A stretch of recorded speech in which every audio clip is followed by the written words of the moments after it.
Hello, everyone, and welcome to another spoiler review episode of WandaVision here on the Geek Buddies! Hey! We've got so much to get into today.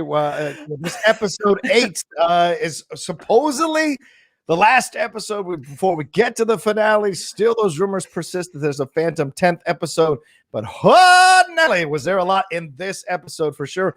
46-minute episode. Previously on is what it's called. And we're going to cover it all today here on the Geek Buddies. And who knows how long this is going to go, but we're jumping into it. We got a lot of people who are dedicated here on the panel to do so. And let's introduce ourselves first. I am the Outlaw John Rocha. I'm a writer, producer, and host here on the Outlaw Nation. And joining us from a garage in Vista, and I hope but he looks a bit frozen there. He looks a little frozen.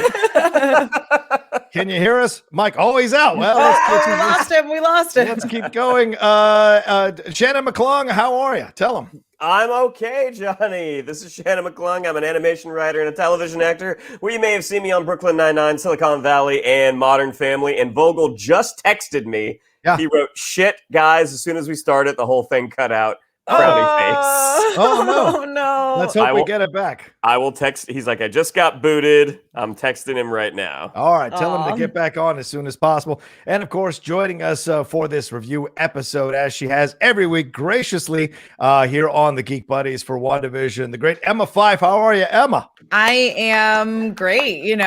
I loved this episode. It was just... putting all the pieces together, it's all coming together, John. Yes, it's all coming together. As Barbara Streisand once said, putting it together bit by bit, piece by piece. Certainly, Michael just tried to come in, but he's jumped out again. Let's see what his situation. So he's got to jump back in, and let's see. Hopefully, he does so. But yeah, so much to get into here, and I know Michael was excited to cover it with us, but he is at a friend's 40th birthday party, so he was in a garage. And he has set up the computer on the back of his Prius, and maybe a little chaos magic will help him get back in to this episode and discuss the show with us. But let's see if we want to give him. Let's go around the horn first, and let's reveal to everybody what we thought of this episode. Emma, let's start with you. I know you kind of just touched on it for a few seconds, but I did overall, and non-spoiler right now. We will be spoiling it in just a few seconds. Yes, but for right now, what was your overall thoughts on episode 8 previously on? I feel like it was. I loved it, but it was definitely weirdly like I felt the most linear and chronological of any of the episodes thus far. Mm-hmm. And I liked it. I think we needed that because they're telling so many different stories. So in all the other episodes, a lot of it in the last few have kind of jumped around a lot and focused on a lot of different characters. But this whole thing was really about the thread between Agnes and Wanda or Agatha Harkness, as we now know, obviously. And I thought that the way it was all structured and put together was awesome, and I loved it. Yeah, absolutely. I couldn't echo your sentiments more. Shannon McClung, what did you think overall of this episode? I thought it was fantastic, John. And this was another one of those situations. This is the second week in a row that this has happened. And I imagine it's because this show just is getting more and more popular. And I read in one article that, and I don't know if this has been confirmed, but they're saying like WandaVision is the most popular show in the world right now. Yeah. And come midnight, I'm trying to start Disney Plus, and I'm getting that pop-up of an error has occurred. On PS4, you click OK, it immediately takes you to a black screen. You have to log out of Disney Plus. Wow. Log into something else, log back in. Like the week before, I had to watch the episode on my laptop. And, and this week, I'm not going to do that. I was texting with our friend Jonathan Gabay, and he's like, I'm in. He's like, it took me 8 times. So around 12:15, 12:20, it finally started. And I don't want to have to do that again, but it was worth the wait. I mean, we definitely start with an impression of Agatha, and we end, or at least I ended with a different impression. Me too. Everything that they're doing is just so, God, it's just so Yeah. dynamite. And I really hope that I hope this Phantom 10th episode is real. I kind of don't think it is, but I really hope it is, because I don't want to say goodbye to this world. To the Disney Plus aspect and crashing Disney Plus at midnight, and all these people are clearly like waiting. Like Disney Plus has effectively, because of the way they drop their episodes, like recreated event television in a way. Like everybody said it was dead, and then Game of Thrones came around and they're like, it'll never happen again, yet here we are. I wonder if Disney would ever consider being like, you know what, we're gonna drop these in prime time instead of like at midnight. Absolutely. Michael, we see you there. Welcome to the show. Overall thoughts on the episode, my man? Non-spoiler. Can you hear me? Yes. This feels tenuous at best, but we're going to go with it. Yeah, go ahead. Coming to you live from...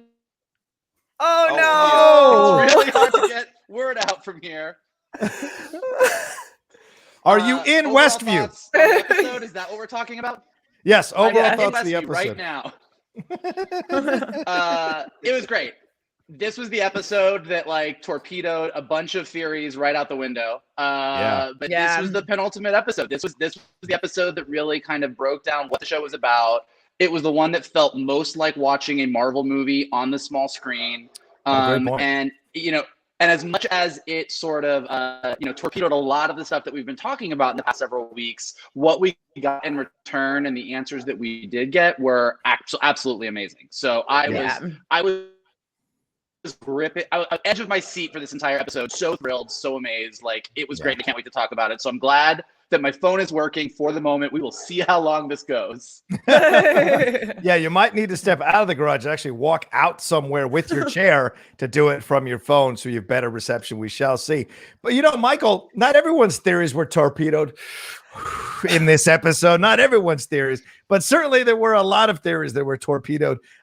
We did see a white vision, and we did see a lot of things here from that were shocking from the Marvel Universe. Some really bold steps we're taking here in episode 8 by the MCU that are laying the groundwork for what we're going to see in this next phase. I mean, the mutant stuff, the possibility of this division between Wanda and Sword, and what is Sword's role now going forward post Shield. There's so much here that was explored, and we didn't get any of Monica. We didn't get any of Jimmy Woo or Darcy or anything like that. Not even Vision until right at the end. This was very much a two-woman episode with Agatha, Kathryn Hahn, and of course, Wanda Elizabeth Olsen. Really incredible stuff. Now, before we jump into just a final warning, we are going to spoil so much about this episode. So if you haven't seen it, go watch it and come on back and join us. And yes, ladies and gentlemen, I'm still on Hayward Island, and we will talk about that a little bit later as we go along. All right, let's start it off. The first section of the show is previously on WandaVision. She seems a bit more upbeat, Wanda, this time around. We see the Marvel Studios logo, but it turns purple because clearly it is Agatha's show, at least Agatha's episode for now. The use of the purple energy is really interesting here because most of the time in Marvel Comics and in the MCU, purple has been kind of the color of villains. We saw the Purple Man in Jessica Jones, that kind of stuff really kind of weaving through the MCU, the Marvel Universe itself. The scene opens with Agnes. We get a backstory of Agnes being taken by these hooded figures, Salem, Massachusetts, 1693. We see that these are all a coven of witches. They use magic to bind her arms. Kathryn Hahn, playing Agatha, is accused of stealing knowledge and dark magic. She plays innocent. She immediately, no, don't hurt me. She pleads on them, and she says she didn't break any rules, that they simply bent to her power, and then they start to chant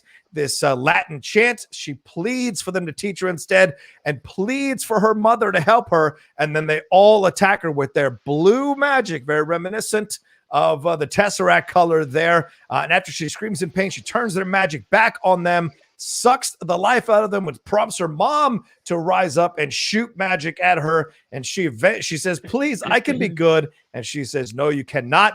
They have a final back and forth. Then she kills her mother, sucks the life out of all the witches who drop dead, then takes her mother's brooch as a final FU to the situation and walks on off.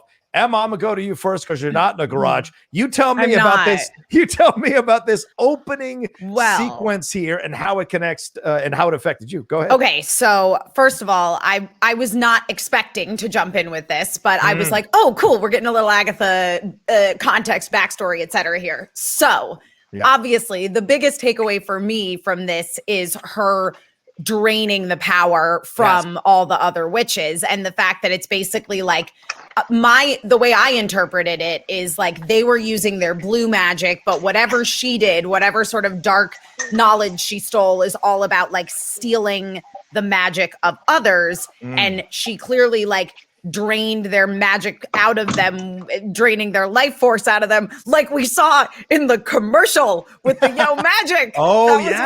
That's all I could think of was the idea of like, I think that whatever it is, like Agatha like is absorbing the powers of others. Yeah, that's a great point. Shannon, what stood out to you as Mike settles himself? We'll go to Mike after this. Shannon, what did you think about this entire opening scene here? It connects to Agatha's history in the comic books with Salem, but it's completely different as it's told in the comics. What do you think about this opening? Well, yeah, in the comics, she's incredibly old. She dates back to, she remembers when Atlantis was above the surface. It doesn't look like it's going that way. She's clearly supposed to be a younger woman, maybe a teenager.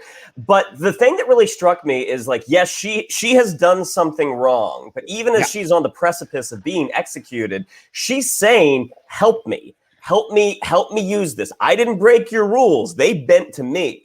And so the whole time I'm thinking like, yes, okay, they could have expelled her from the coven. Death, execution, like that's a very extreme response. So to me, right off the bat, I'm like, I mean, Agatha has clearly done some stuff that broke the coven's rules or the rules bent to her power, but what was she supposed to do? Roll over and die? Like, no, she defended herself. So it definitely said, like, we finished the last episode thinking it was Agatha all along. She's our bad guy. She's the antagonist. I'm like, or is she? And I think there's something in the episode that really, I think, supports that theory, which, could be blown up next week because, we have a habit of doing that. But it definitely supports a theory that there's more to her than just this paper-thin villain. Like there's depth here. I think that's a great point. You don't cast Kathryn Hahn and give her a one-dimensional role to play or a surface-level character to play for sure. And there is a moment later on in the episode where I a little bit see your point of view. I still think she's the overall bad villain, but I see your point of view a little bit. There's certainly more complexity to Agatha than we thought by the end. Michael, your thoughts on this entire opening scene here, Salem, Massachusetts, 1693, purple versus blue magic, and what ends up happening and what we see in some of those shots, especially from the mother of this coven of witches. Yeah, I thought what was interesting was disagreeing with Shannon a little bit. I thought like this was Agatha's plan all along. I thought Agatha's plan was to actually get the witches to do this and absorb their power. I don't think she was defending herself. It very much struck me as it was Agatha all along. Please don't hit me with your magical powers, so I'm going to suck them up. The whole color of magic I'm really intrigued by. I think it's important that Agatha is the only one with purple magic. All the other witches have that blue tesseract kind of color magic, like you said. And then, I think the most interesting thing about all of this was when her mom sort of went full power at the end in that battle, like that kind of shape of like a crown or something, that magical crown or something on her head. Don't know what it's about, but so reminiscent of kind of the Scarlet Witch helmet as well that we've now seen her wear in the Halloween episode, and we see the vision later. So I think that's definitely tied into powerful magic, these powerful mythological figures.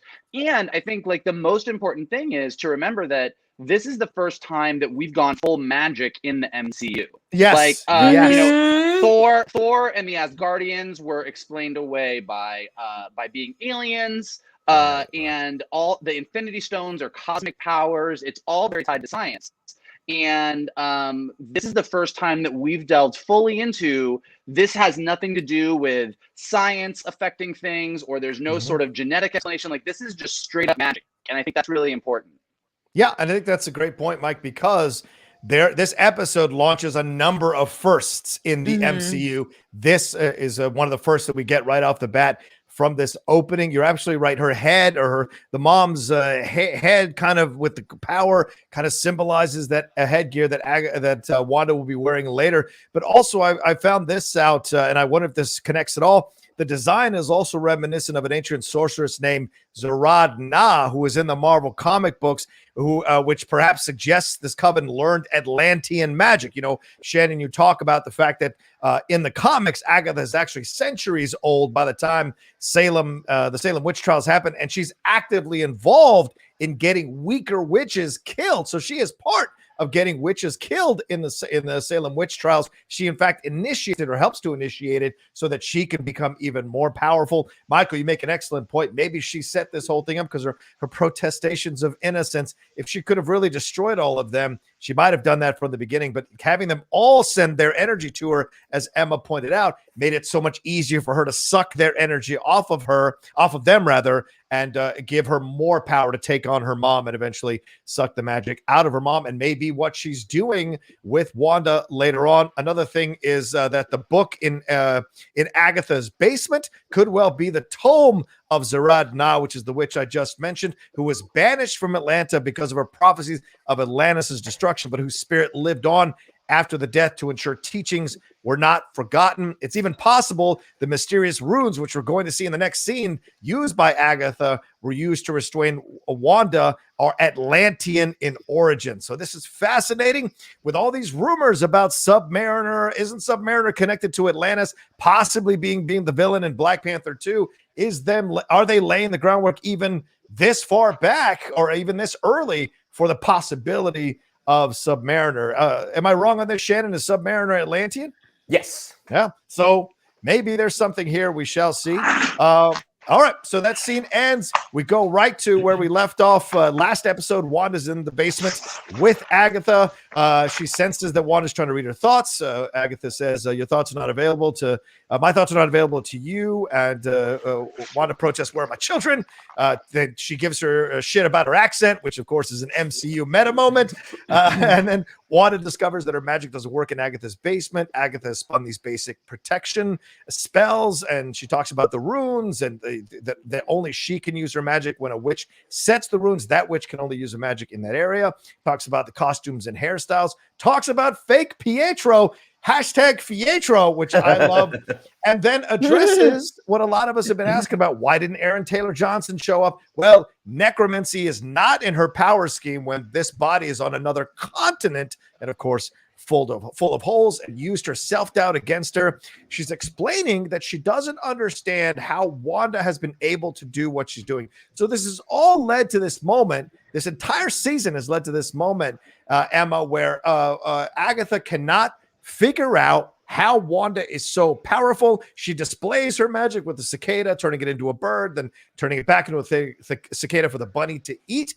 And then she brings up her feelings of endless nothingness and then sets us down this path to watch these real reruns, not the fake reruns. Mm-hmm. And it's worth noting, Emma, there's no opening sitcom intro here. Nope. There's none of that crap. So you tell me about this scene here. What struck you as you were watching this scene? So again, like, this just really leaned into this whole idea that this episode was going to really be about magic, and it was also going to be about like what exactly, and I still don't think we know 100% Agatha's, is she a good guy, is she a bad guy, is she kind of is on her own side from my perspective, of like basically coming to this understanding of, oh, she's just really interested in Wanda's magic. So we saw, in the opening scene that she was stealing magic from others. So it would make sense that it's like, oh, she wants to siphon like Wanda's magic away from her. But again, like, I think also this to me, there was this moment where Agatha addressed with Wanda, like, oh, the thing with the runes and the circle, and only I can use my magic in this. That's really like basic witchcraft. You don't understand that, because again, like, Agatha has been a character who in the comics has been like a mentor to Wanda, who taught her to use her magic. So I was like, oh, this is interesting. This is interesting. I think that even Agatha might see like a different path than what she perhaps originally intended. Yeah, fair point. Michael, what do you think about all of this? We see her talking. We see her questioning how Wanda doesn't know the basics of magic, yet is able to draw upon so much powerful magic to build out Westview. What'd you think about this scene? Yeah, it was really interesting. It was kind of like the most fucked up version of Hogwarts that you could think of. It was like she was just kind of schooling her on like, wait, you know, like it's like basic transformation, basic everything, and kind of pointing out that what Wanda is doing in Westview is like impossible. She was like, to be able to control all these people with all these storylines miles away, like this isn't basic. You don't know anything about runes. You don't know any of the basics, and you're doing magic on a level that I've never even seen before. So you instantly get that Wanda is something different, and that Wanda doesn't fit into Agatha's understanding of magic, which is what drew her there. I mean, that's what she said. She's like, I sensed all of this magic. I sensed all these spells going at full power. I had to come see what was going on. So I thought that was all interesting. On the Pietro stuff, I mean, super fascinating. Like, he shows up, everybody freaks out. We're like, mutants are here. The multiverse is here. And now it seems like not. But I don't think that casting him as as Pietro was just a random Easter egg. I do think, knowing that we're going into the multiverse, there's going to be more to it. Like, where did Agnes pull this version of Pietro from to be the fake version? So I think there's still more questions around that. But I don't think, as a lot of people thought early on, that we all of a sudden were opening it up and now we're getting mutants in the Marvel unit. Like, that's not where we're at. It was a little bit of a fake out, but I think it's not just a wink wink. I think there probably is more to it. Yeah. Shannon, you know, sorry, go ahead, Michael. Sorry. No, go ahead. No, finish up. I was gonna toss to Shannon. So if you have any more thoughts, finish up, brother. No, I'm good. Keep going. Okay. I want to hear what I want to hear what that McClung guy's got to say about this. Shannon, you know, she plays on Wanda's feelings of nothingness. She plays on Wanda's love for her children, which is really interesting considering they just kind of popped up. And Wanda, I think, is kind of navigating what's happening herself at the same time. And Agatha's taking advantage of her being kind of off center or wobbly on this, and plucks a piece of her hair to use as an entryway into all these memories of hers. And she's just frustrated and yells at one point, "You have magic on autopilot all the way out to the ends of Westview," which is why we saw Agatha maybe out there in the car. She wanted to see how far out Wanda's magic actually went. It may have been even overall just impressed and overwhelmed at the same time. What did you take out of this scene between the both? Bless you. Well, yeah. First, bless you, Emma. And bless you again. First, Kathryn Hahn's performance here, that you start off as the younger version of Agatha, and then you come to, and this is the type of character, this version of Agatha that we're seeing. This is just in Kathryn Hahn's sweet spot. I mean, she's just knocking it out of the park with each pitch. The whole you see Wanda's eyes light up for a second, and she's like, "Oh, my thoughts aren't available to you, Toots. They've never been." And even though we see that Agatha is incredibly powerful, there are limits to what she can do. Whereas she comes to this place where Wanda is, and it appears that there are no limits. It's like having a high-performance sports car with someone with a learner's permit behind the wheel. Like, it's just how are you doing this? But also, I'm wondering about her little murder dungeon basement. That seemed to predate Agatha's arrival. I could be wrong. Maybe that is entirely magically fabricated, but I mean, that seems to have been there a while. And then we'll find out later, Vision picked that area for them to live. Yeah. I mean, so I'm really curious if we're going to find out more about it, or if this is just sort of some sort of magical fabrication that Agatha has done. But again, the scene was just a blast to watch. And I love the fact that we don't hear Tommy and Billy until Agatha mentions it. Yes. Just like, oh, is she the one? Does she have a hand in their creation? I don't know. The MCU is putting Wanda through so much emotional turmoil here because she's going to have to confront that maybe Agatha created these kids on purpose to manipulate her emotionally, and will maybe have to take away the kids from her. And the kids may have to die she may have to endure the death of another familial connection or love connection yet again to come out of this situation. It's a lot to put a character through for sure. One quick thing, when you look at, if you turn up the brightness on the television when you're watching it, the runes are in the shape of a hexagon, which is, of course, what we've been seeing throughout the series, these hexagonal shapes, which match the shape of the hexagon around Westview for sure. All right, let's go to the next scene. It's in Sokovia. We walk through the door to Sokovia. Agatha makes an off-color Cold War aesthetic joke, a little jab there. We see Wanda's parents, who do not look like the two actors we have been seeing in the commercials. A lot of people speculated that might be Wanda's parents. Maybe they're just stand-ins. We shall see. The father's coming home from his job, which is selling DVDs of old TV shows, which of course alludes to maybe the reason why she's seeing everything through old TV shows. There's a nice little sweet conversation with the wife there. Young Pietro runs out, says, hey, the only rule of TV night is to practice English. Then Wanda comes in as Wanda transforms into younger Wanda, being in there. The case, inside the case, you've got Who's the Boss, and the Addams Family, I Love Lucy, Malcolm in the Middle, Bewitched, and I Dream of Jeannie. Malcolm in the Middle is interesting, but this is supposed to be in 1999, but Malcolm in the Middle came out in 2000, so maybe a little magic going on there. He got an advanced copy. It's an advanced copy. Advanced copy, yeah. Who knew he worked for the press? He got his advanced screening. A lot of Emmy voters in Sokovia. You don't know that. We find out that Wanda's pick is not in the case. It's a Dick Van Dyke episode. It's in the Dick Van Dyke Show. It's season 2. Episode 21. It may look like a walnut. And then we start to see, they put on the episode, we see Mary Tyler Moore and Dick Van Dyke in double beds. The kitchen is the same. And before we get too comfortable, an explosion happens. Let's stop here and look at this scene. Michael, you talk to me. What do you think about this overall scene as we're walking back through Wanda's life here, seeing her as a young child and these old TV shows? Well, overall, and this kind of applies to the whole episode, but this is where it really starts to kick in, is this episode is a perfect example of really, really well done retconning. So like retconning is when, for anyone who doesn't know, is when, you retroactively create the story. So you go back and change something. So a bad example of that would be, say, hey, Rey is really Emperor Palpatine's granddaughter. Let's just put that is something where like it's a head just like scratcher, as a vague possible example. But what they're doing here with WandaVision is they're taking stuff that we know. We know that Wanda and Pietro's parents were killed in Sokovia from a bomb. We know that Wanda and Pietro stared at a Stark bomb for 2 days. That's all in Age of Ultron. And what they're doing is, rather than changing it or making it something different, they're adding context to it that gives it a deeper meaning and makes it more powerful for us as the audience. So I think that this whole scene was really like, and this every scene subsequently kind of does the same thing. Before we get into like the bomb, I thought the really interesting thing here is everything you said. We now know why she likes these classic sitcoms. We know where they came from. We know why it's important to her. But the other thing that I thought was really interesting is when they're talking about shenanigans.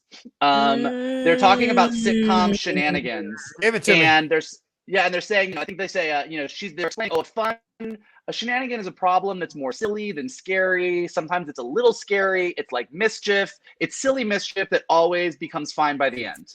And that is kind of like it represents the entire thing that Wanda's going through right now. She's created a massive shenanigan in Westview that can be a little scary sometime, but there's a hope that you're going to get this happy ending. Also, given that Wanda's magic is specifically now stated to be chaos magic, mischief, like it's all tied together. So I think that this idea of shenanigans and problems that always turn out fine no matter what, things that seem scary but have a happy ending, like I think it's all really, really important contextually to what Wanda has created in Westview. And so I thought that was really, really a key part of the scene. Yep, great points. And I will add to that just real quickly. I mentioned Loki in the last episode. I felt like Loki has some attention or a connection to this. And then her mom said mischief. And of course, Loki is the god of mischief. It made me be like, I was like DiCaprio. Oh, so I in my mind, I thought that maybe we're getting a little bit closer to the possibility. We do get the Mind Stone here. We do get the Tesseract. All of that is connected to Loki. So I just feel like there's, something connecting to Loki here, which is coming out. I think they announced in June. Now it's coming out. June, yeah. So it's very, very soon. All right, Shannon, what stood out from this section of this scene? The one, the adorableness of little Pietro and little Wanda. I was like, this just looks like a sweet family that is about to have their world upended. Like as soon as it started, I'm like, all right, so this is when we're gonna see the bomb. This is when we get to see the toaster. But also, I'm not a big Dick Van Dyke watcher, but I did look up that episode because it's like, okay, you're clearly saying this for a reason. And in this episode, Dick Van Dyke wants to watch a movie, an alien invasion movie. Mary Tyler Moore doesn't want to watch it, so she goes to sleep, and it's about how these aliens are feeding them walnuts that have some sort of chemical in it. And the next day, all Dick Van Dyke can find in their house is walnuts. Right. So he's like, either Mary Tyler Moore is playing a trick on him, or these aliens from this movie have actually invaded. So I think that definitely leads into the shenanigans that Vogel was talking about. More than anything, it was just the innocence and the sweetness of this family that you had them start off. We're catching them at they're on such a sweet path. You hear the gunfire outside. You see her mom take a look, like, oh boy, they're just trying to create a nice, normal world for their kids, and ultimately that wasn't what was meant to be. Yeah. Emma, what stood out here as you were watching this part of the scene? I mean, there is, I think, a little parallel there too of the like trying to create a nice, normal world while it's just chaos outside. I mean, that's exactly what Wanda's trying to create with Westview. And I think that we had touched on the idea previously of like, oh, there's a good chance that growing up in Cold War Sokovia that they would have just had all of these old sitcoms. And I mean, clearly they gave us the context for that. So but I mean, I think it was important just like establishing that idea early on, which is a theme that really runs throughout the episode and throughout the show, this idea of everything turns out okay in the end. And I think that is exactly the mindset that Wanda is in terms of everything that she has done. Yeah. That's a great point, Emma, because she does say it later on. Yeah. When we're watching the Malcolm in the Middle sequence. Yes. Oh my God. Says it's not that kind of show. So maybe a little meta working there for the MCU overall for sure. Even though there have been deaths in the MCU, but they always come back almost. And we'll see what happens with Gamora down the road. But another thing to add to the description of this episode, Shannon, as you mentioned here, the aliens are from the planet Twilo, but they come to Earth in disguise, secret invasion, to slow down humanity's development by feeding us walnuts that contain the chemical element absorbitron. You know, James Cameron heard that, was like, son of a. It's in the episode, they're supposed to slow down humanity's creativity, and they take away the thumbs, which are the two things that help humanity create the technology to defeat the Twilos later on. So is this an allusion to Secret Invasion coming? Is this, we already saw Skrulls that can, imitate, that can shapeshift, all of this. So we saw that kind of stuff. So I wonder if this is another little Easter egg being dropped that's laying the groundwork for something to come later on. And Emma, you make an excellent point. We did talk about it earlier on in the first few episodes of this review series here for WandaVision, that maybe her only access was to these kinds of shows. I think I mentioned Eurotrip and saying that was my inspiration, because you see Rage Serbajian say Miami Vice, #1 show in Eastern Europe. And so it's like, you get it that they're a little bit farther behind. But this case is he's selling these things as opposed to these are the only things you can watch on TV. So it's a nice little twist that really works. All right, let's move on to the second part of the scene. We see, just as I was saying, just they get too comfortable, an explosion happens. The building is completely destroyed. Wanda and Pietro are hiding under the rubble, and they see all of a sudden the Stark Industries weapon hit, beeping red, just like the toaster in the commercial that we saw earlier on in the series. Wanda sees the TV, though, still playing. By the end of the episode, she says, you realize it was all a bad dream. None of it is real, as Emma just pointed out. And then Agatha accuses her of using a probability hex to stop the bomb here. And she reveals, Wanda does, that they were stuck there for 2 days. Agatha yanks her out, and she says, what I see here is a baby witch obsessed with sitcoms in need of therapy, but it doesn't explain the hijinks. Then the next door appears, with Wanda saying she doesn't want to go back. The only way forward is back. Shannon, I go to you now on this first. The bomb stuff, you were the one talking about the commercials, the Mind Stones, the Infinity Stones all connecting up. What are you thinking here? As they kind of retconned this story that Wanda had been telling in the MCU for a number of films now. Sweet vindication that in episode 1, I was like, that's the bomb. that is the Stark Industries bomb. And that was the main thing. But also when she was saying it was, I love my main takeaway. I was right. If I can quote my notes here, the toaster is the bomb. McClung was right. 2 exclamation points. And as she was like watching the TV and she's saying to Pietro, she's like, it was all a bad dream at the end. It was all a bad dream at the end. And I was, when Agatha said, that was a probability hex.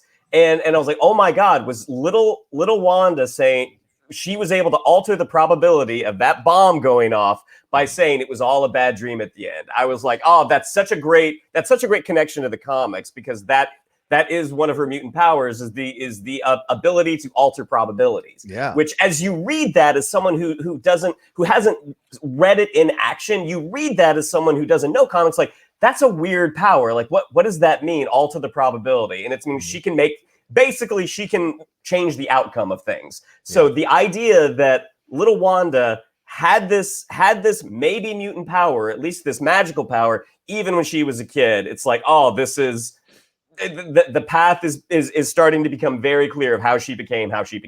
Yeah, Vogel, you see this, and it seems to be alluding to the possibility of mutants. But of course, Agatha says later, as we get into the next scene with the Mind Stone and the Tesseract situation, oh, this was an ability that was going to die on the vine if it hadn't been for the Infinity Stone. So is this the introduction of mutants, or do you think this is just a singular situation where she was born a witch, not necessarily a mutant? Well, I got in a discussion with somebody about that, of like, well, what is a witch? Like, are in the world of Good Marvel, question. Are witches mutants, or are they people who have a sensitivity to magic and are able, like Doctor Strange can use magic, and we know he's not a mutant. So I don't know that this is Wanda was really a mutant all along. I think this is wherever mutants are going to go, and maybe we will come to find out that she was the beginning of that, or that she is involved in that, or whatever. But I think for right now, the safer bet is to say, we know she's a mutant in the comics. We want mutants to be coming. We all know they're coming. We're excited about it. But I think for right now, it's just that Wanda had a sensitivity to magic like any witch did back in Salem and back throughout history. And she didn't know it. And again, this is really good retconning, because as you said, like in Age of Ultron, we know that her and Pietro were staring at a bomb for 2 days. We know that's why they hate Stark. We know that's why they volunteer for Hydra. But to twist it around a little bit and to have somebody point out the fact that that bomb happened to not explode is pretty coincidental there. I think she actually says, all this shit was going on, all this trauma, and you two were like safe as kittens. You don't think that's odd? So I think it's great, because again, they're taking something that we know from the history of Marvel, which is Wanda got her abilities from the Mind Stone and said, that's not quite correct, and we're going to nuance that right now, but it's really well done. And also, I just have to say, to Shannon's point, as soon as the scene started, I knew the bomb was coming. Like, it's coming. Fuck them with that bomb. It was the most brutal thing in the world. Like they're all watching this show. It's this perfect moment. You see why she loves sitcoms, and you know it's coming. And even knowing it's coming, the second that explosion happened, I think I literally was like, ugh. Like, it's just horrible. It is. And Emma, this, we've been talking about Agatha Harkness. All of us have done our research to, see Agatha Harkness's history in the comics and her relationship to Wanda. It is here in this moment, in this scene, that you start to see that maybe they're using this idea that Agatha has been kind of a guide for Wanda, making her look back at stuff, kind of helping her, guide her to use her powers. In this moment, she's guiding her to her past and having her confront some of the, the memories or the lies or the kind of chain memories that she's had about these situations, to help her to understand where this magic comes from and why she was able to wield it so powerfully.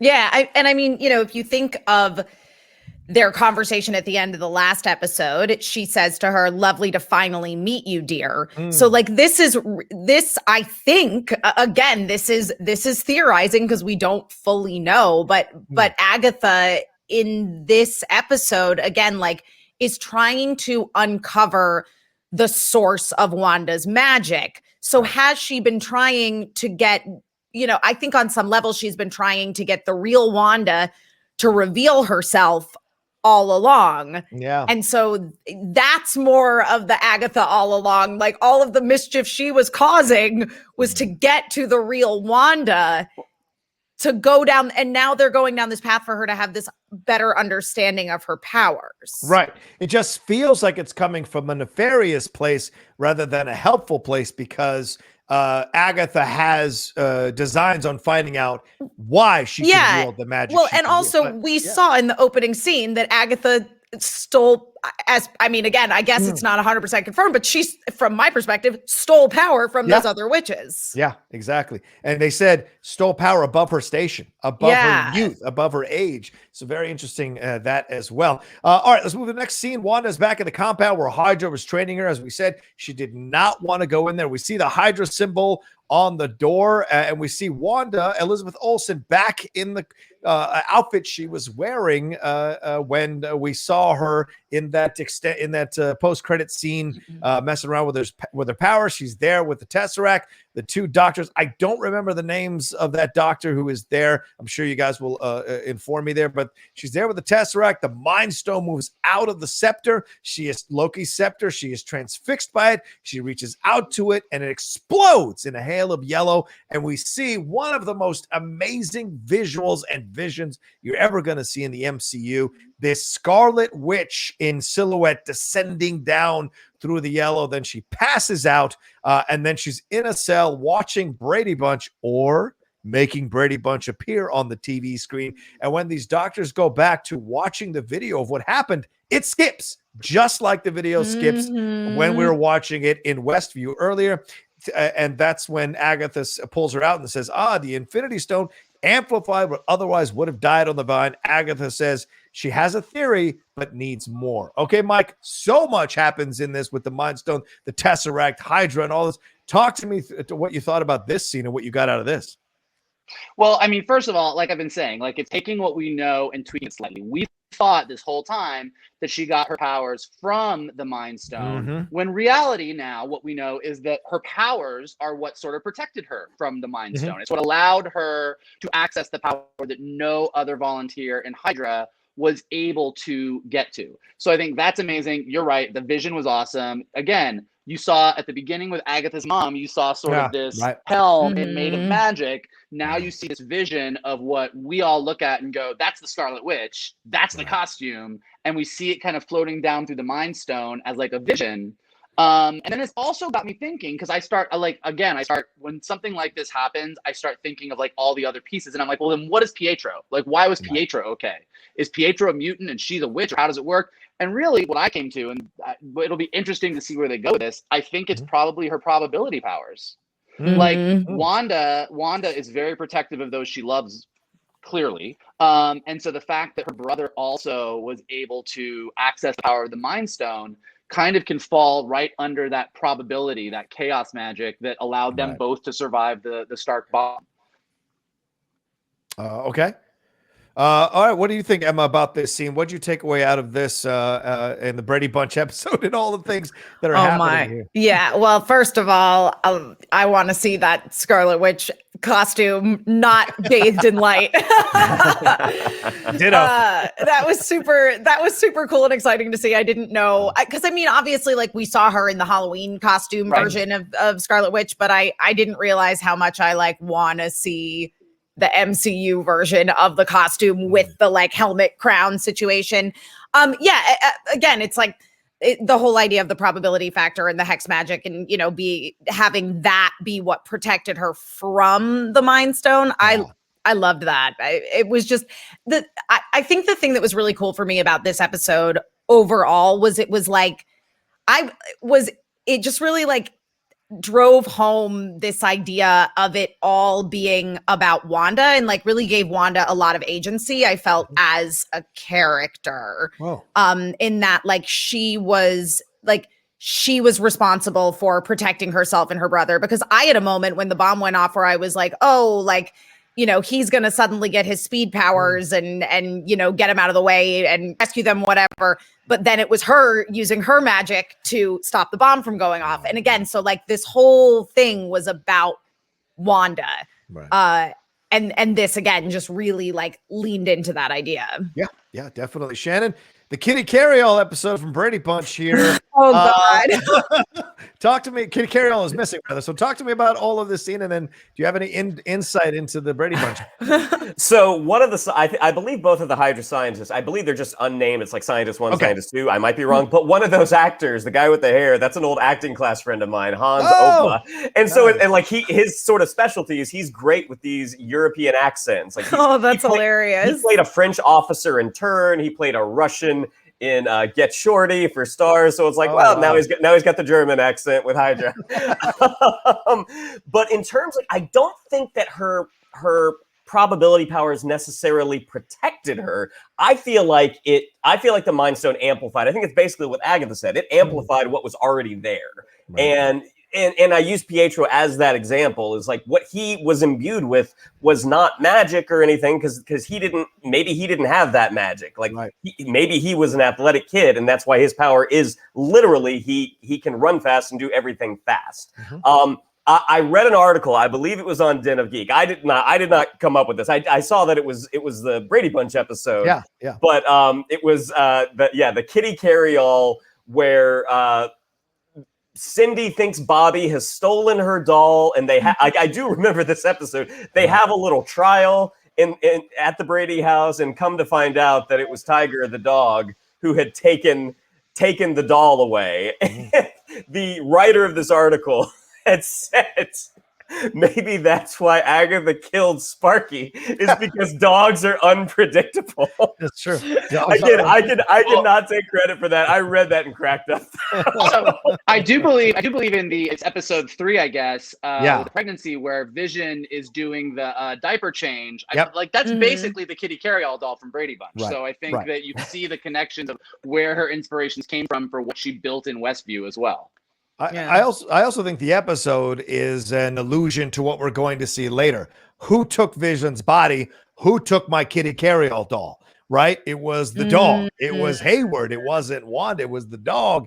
It was Hayward. So like these things are there, kind of little mini connections that you see. But I think the overall thing that I took out of this, of course, her power and everything like that being amplified by the Infinity Stone, but the fact that even subconsciously she is able to control her environment in such powerful ways. And she'd already been practicing this idea of removing any scenes she doesn't want anybody to see, maybe not even at a conscious level, at a subconscious level, which is how she's able to control her magic all the way out, as Wanda said, out to the ends of that entire energy field. She can do that consciously and subconsciously. That's incredibly powerful. And Emma, you made an excellent point. It occurred to me as you were talking and laying it out as well. What if by the end of all of this, the reason Marvel is putting us through this WandaVision series is for us to gain a level of complete and utter awe and respect for Wanda and Elizabeth Olsen? So many people are saying, who's going to lead the new Avengers? What if it's Elizabeth Olsen as Scarlet Witch who leads the Avengers? I don't think that's ever been done in the comics, but wouldn't that be interesting, of a woman of this immense power kind of leading the team and the newer, younger Avengers leading them into the next stage of the MCU? I wonder. I'm just thinking out loud. You know, I would love to see that. All right, next scene. We're off to the Avengers compound. Pietro is dead. And this is one of the most poignant scenes ever seen, MCU film or MCU series.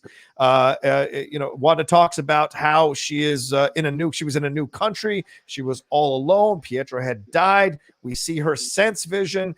He comes in through the walls, which is, of course, alludes to a scene, I think, in Civil War, where Captain America, Chris Evans, says to him, Vision, we talked about this, him like sliding in and out of walls and stuff, which is, of course, is in the comics. They have an exchange. Then he says, I'm whatever you'd like, I'm here. And she says, come, she essentially indicates for him to come sit down next door. And they watch a Malcolm in the Middle episode where Bryan Cranston is building something and it comes crashing down around him. Symbolism. He needs the comedy explained to him. Wanda says it's not really injured. It's not that kind of show. Vision says now in this moment of connection, he'd like to know how she's feeling. If she wants to talk about it, he'd like to be a comfort to her. She says the only thing that brings comfort to her is seeing Pietro again. And then she talks about this wave washing over, this wave of grief that washes over her again and again. When I try to stand up, it just comes from me again. It's just gonna drown me. Vision says it won't. She says, how do you know? And he says this incredible line. Well, because it can't always be sorrow, can it? And he speaks about how he's been alone. He's never known a lack of anything because he's never loved anything. But he says, but what is grief if not love persevering? And that is just such a poignant line. They share a tender moment of connection. And I'm going to go to you, Shannon, on this first, because we see Agatha wipe a tear away. Real or fake, I don't know, but she wipes this tear away. And then Agatha details all of Wanda's loss and asks what happened when he wasn't there when Vision wasn't there to pull her back from the precipice. Vision was gone, but you wanted him back. All right, Shannon, I give you first dibs on this scene. Tell me about this process. We do know you've mentioned it a couple times on the review episodes. You're going through your own process over a recent loss here. How did this affect you? Because I know how it affected me, brother. How did you navigate this scene? Big time. Yep. Normally, the more emotional stuff doesn't hit me when I watch it at midnight or at 12:20 because I'm so excited. It's those repeated viewings where really, I take the time to let a line like that, let a moment like that really kind of, penetrate my being.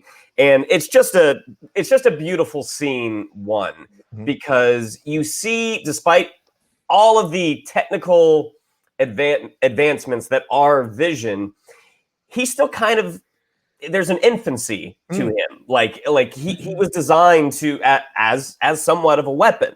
And so when you see these connected moments with another individual where he's kind of feeling his way around, like, is this what I do here? Is this what I do here? I mean, the line is beautiful, but at the end, when he laughs at whatever happens on screen, and he checks in with Wanda, like, is this okay? Right. And she says, yeah, it's funny. And it's very serious, like, it is. It's funny. And I noticed the Agatha moment as well. And the framing of the shot, maybe I'm wrong, but the way the character has been established, like, you would think any sort of wiping of a tear would be done with a dab of sarcasm. Yeah. And it did not look like she was in the position for Wanda to see it. She was behind Wanda. She was behind Wanda. Yeah. And also, I think you have someone like Agatha Harkness who has lived for centuries, who did have a mom at one point, and we can disagree on whether or not she was genuinely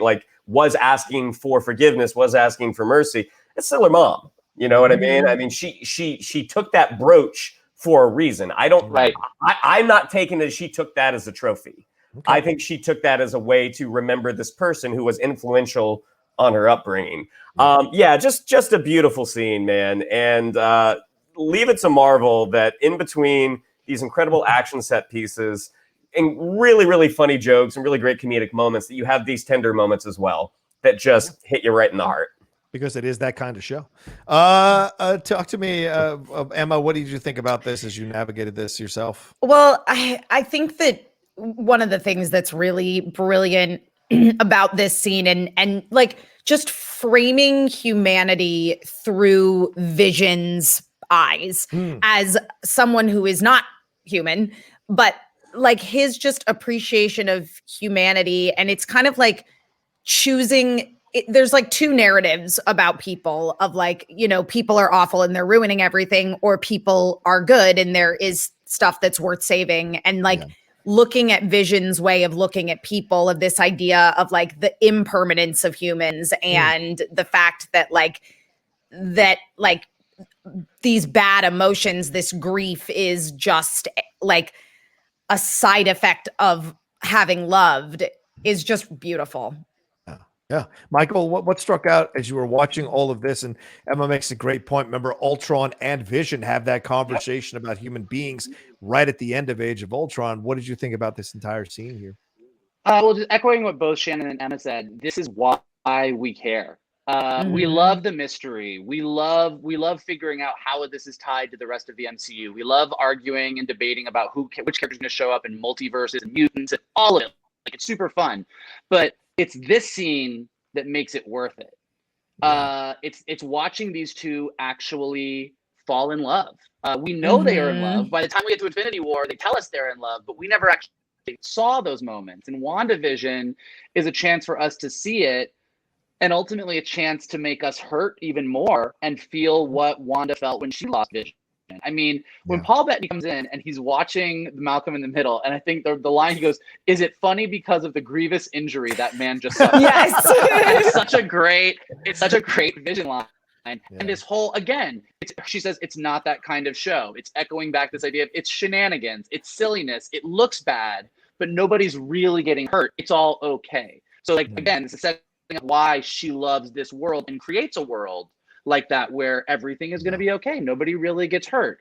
And yeah, everybody said it, but I swear to God, when Vision said, "But what is grief if not love persevering?" I was like, are you fucking kidding me right now? Like, it is a robot talking to a witch in a superhero compound. Yeah. One of the most profound things that I've ever heard. And like, to wrap it all up, I was writing my notes for this episode, and I wrote, "And then Vision laughs at the show and Wanda falls in love, and holy shit, I'm dying. Why is this show so sad?" That is my feeling about this scene. Yeah. I mean, the symbolism of the Malcolm in the Middle stuff is great, because because you could look at it literally in that Wanda has built this world out and is about to fall apart. But all of us, right? We all kind of build our world. And when we lose someone, it just comes crashing down. Someone we love, it feels like it comes crashing down around us, and that's the truth of life. And that's why the line of Visions is so poignant. 13 years ago, my dad, and still when I heard that line, I had to stop the show, because it was like so simple yet brilliant. I mean, just simple yet I never thought of it that way. And it just made me kind of sit back and go, wow, what a way to endure. And I want to bring up this exchange, which I alluded to a few seconds ago, Vision and Ultron, their last conversation. Vision says, "I suppose we're both disappointments." Ultron says, "You're supposed to be odd." Vision says, "Humans are odd. They think order and chaos are somehow opposites. Order and chaos magic. Try to control what will be, but there is grace in their faith. I think you missed that." And Ultron says, "They're doomed." Vision says, "Yes, but the thing isn't beautiful because it lasts. It's a privilege to be among them." So this is how Vision views the world. It's more of a accepting and understanding, a forgiving, a creating grace type of approach to humanity. And I think that's what allows him to have that exchange with Wanda. And it's what Wanda falls in love with. They have that moment. You're right, Mike. They literally begin to fall in love in that moment. Certainly. It is. If you go back and watch it, because I was watching it again, like, to Shannon's point, and I think Shannon can speak to this better than I can, but to say like this profound line, to have this emotional moment, and then just turn and naturally laugh at something that, like, he's not Paul Bettany's, he's not really doing it in that moment, but like it's so genuine. And as he does it and then apologizes, and then she's like, "No, it's okay, it's funny." And to Shannon's point, he kind of nods like a kid that's like, "Okay, cool." And as he's doing that, she, who is just now beginning to come out of her grief from Pietro, just turns and looks at him, and you see this look in her eyes, and you're like, "Oh man, I am 100% on board with this, and I'm really worried about what's gonna happen next week."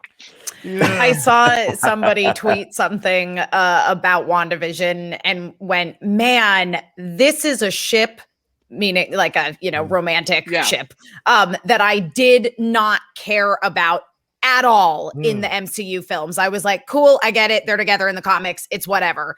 And she's like, "This show has made me 110% on board with the WandaVision ship." And I agree. Yeah. 1,000%. Very well. Very well. Yeah. All right, let's move on to the next scene. Wanda walks into Sword headquarters, kind of motivated by this idea of Vision was gone, but you wanted him back. The security guard won't let her in. Wanda actually opens up to the security guard, has this moment of vulnerability, and says, when I came back, he was gone. His body was gone. He deserves a funeral. At least I deserve it. I'm gonna come back to that. Through the door, then you get the call from what you imagine is Hayward. Then he says, "Yeah, you can go in." He says, "Gotta let you in." She's like, "I don't need your help, pal." Boom, through the door, down the hall, 2 lefts and a right, and we see Tyler Hayward is there. He says it's an honor to meet her. He understands she's there to recover the body. Then he shows her Vision's body, and she says, "Why are you showing me this? This is what you wanted." And it's Vision's body on separate tables. He says, "We're dismantling the most sophisticated sentient weapon. It is our legal and ethical obligation to do so." She says, "I just want to bury him." And he counters and says, "Are you sure? Because not everyone has the power to bring back their significant other who has passed away." She says she can't do that. Then she kind of looks off and says, "That's not why I'm here," almost considering that she could have the power to do so. And I wonder if Hayward has laid that kind of idea in her head, possibly without knowing it. Wonder? Oh, well, I'm just saying. All right. He says he can't let her put $3 billion of vibranium in the ground. He said, but he does say he can let her say goodbye to him here. She says he's all she has. He says that's the issue. He isn't yours. Right. And she shatters the glass, glides down to Vision. Hayward tells the men to fall back and that it's fine to let her see for herself. And in a direct connection to numerous moments in the MCU between them, especially the one at the end of Infinity War, she says, "I can't feel you." She breaks and lets her tears flow. I said, anyone who's had a moment like this in their lives is destroyed by it for sure. Then she goes back to her car. She doesn't actually steal Vision's body, as we were led to believe by Hayward. So where did they get that video? I wonder. Let's stop here before we go on to the rest of this. But Michael, I give you first dibs because this is where I think we're all going to battle. So let's get into it. What do you think about all of this? I don't know what the battle is. I watched this episode and I'm like, well, we're clearly napalming Hayward Island. Like, this is done. Yeah. How dare you? How dare you? So, okay. First of all, go back and watch the video. The video that Hayward shows does not show Wanda taking Vision's body. No, it shows her walking around. Yes, you're right. Yes. Which is exactly what she does. Like, he edited the video and implied something. So, Hayward lied to everybody to make them think Wanda did something that she did not do. Didn't do. 2, she shows up. She wants to bury the body. I'm the next of kin. He's like, we are together. Yeah. And look, you can argue that Hayward was trying to be a nice guy and let me show you Vision, but you don't show somebody their partner, their husband, the love of their life, dismantled on a fucking table. Like it's the dick move of all dick moves. And you're 100% right. Nothing about Wanda's powers anywhere in any sword or shield file would say you have the power to bring somebody back to life. Hayward, as we find out in the post-credit sequence, has been trying for quite some time to bring Vision back online. And he doesn't know how to do it. Nothing is working. He says that not unintentionally. He doesn't let Wanda float down there and do whatever. He's like, this is maybe the thing that's going to get him back. I need to get him back online. Like Hayward showing her Vision's body. Hayward planting that idea of bringing him back to life when all she wanted to do was give someone a proper burial and say goodbye. And then allowing her to go down there, having everybody stand back. Everything that he does is an effort to try and get Vision back online so he can have the weapon. And we could argue that his ethical duty as a person, and this is very valuable technology, is right. But the way that he handles it and the way he treats Wanda and the way he talks about Vision as something that is just a machine and a tool and not this lovely person who looks at the world in this beautiful way, as we were just talking about, all shows that Hayward is the dick of all dicks. Okay. Let's. I'll defend Hayward a little bit later. Okay, Emma, your thoughts on this? Hayward is a bad guy. Like he is not a good person. I'm on team blow up Hayward Island. no redeeming qualities. I mean, as far as the like ethical and like why he wants to bring Vision back online and have him for himself, I'm sure there's some world wherein he might view his own intentions as good. However, again, it's this whole idea of he is using Wanda in this moment to try and get her to aid with bringing Vision back online because it is something that he has been unable to do. We know for sure that is that's what he's been wanting to do. True. And again, it's like he has been lying to everybody at Sword to get them on board with his plan. Okay. This whole idea of, Wanda's causing all these problems for us. She stole Vision's body, blah, blah, blah. She's created this world. She's mind controlling all these people. But ultimately, he's the one that even put the idea in her head that she might have the ability to bring someone that she loves back from the dead. Okay. Which is not something that she had ever considered. She doesn't see that as being one of her powers. Yeah. So, yeah. I mean, I know you're going to defend Hayward, but he is a bad guy. By the way, I'm gonna let Emma fly the plane with a napalm on it because that was all very well said. So she gets to fly the plane. Yeah, that's all right. Shannon, thoughts on this? Any defense of Hayward here that might help us before I jump into it? I'm not gonna visit you every weekend on Hayward Island. What? I might come out there for Labor Day. Oh! Because mainly, I figure if Emma and Mike are going to napalm the island, 3 out of 365, I'll probably be okay. I will say Hayward is great at the aw shucks introduction. When he says it's an honor to meet you. Right. I do think that, like, I do agree with him. Like, we can't bury $3 billion worth of vibranium. Like, that's not feasible. Yeah. Like I do. And so I understand, again, he went about it the wrong way. I don't think Hayward is trying to bring Vision back to take over the world. I think he's like, we have been invaded by aliens. Yeah. We need a defense. And unfortunately, the defense is the corpse of your dead lover. Mm-hmm. And I'm sorry, but this is kind of how it has to be. Again, I don't agree with how he did it. I'm still not willing to say Hayward is an evil guy. I don't think he's a great guy, but I'm not ready to say he's an evil guy. Listen, this is the amuse-bouche before John comes in, both barrels blazing. I'd be more on board with that if it wasn't the edited video footage of Wanda being like, she totally stole Vision's body. Like that is totally fair, Emma. That is totally fair. So Wanda can edit videos, but Hayward can't? Like, this is a thing that Wanda is preventing people from looking in on her life. That is different than Hayward being like, hey, everyone who's working for me, look at this video of Wanda. She stormed in and she stole Vision's body. That's fair. All right, so let's get into, first of all, let's make the reference here. The Vision, which is, listen, that shot of Vision from above dismantled, that's a powerful shot. And Wanda, you make a great point. Who would want to see their significant other separate in that manner? And my girlfriend's sister she's a head coroner down here in San Diego, and they talk about that stuff so casually all the time. It drives me insane because I know for me, that moment where Wanda says to Vision, I can't feel you, I saw my father lying in the morgue, and it decimated, just destroyed me.